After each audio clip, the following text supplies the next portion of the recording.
The second month is month of Safar of the Islamic calendar.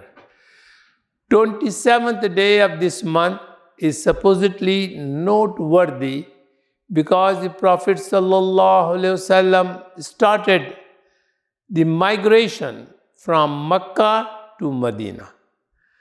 Prophet ﷺ fell ill in this month. Prophet ﷺ daughter Fatima radiallahu anha got married in the month of Safar. Hassan bin Ali radiallahu anh, the grandson of Prophet ﷺ, became shaheed in the month of Safar.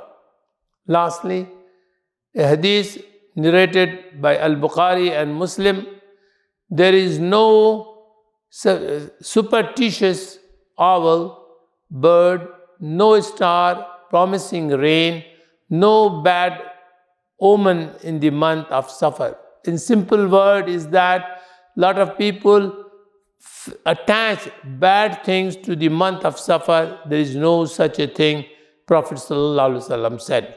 Thank you.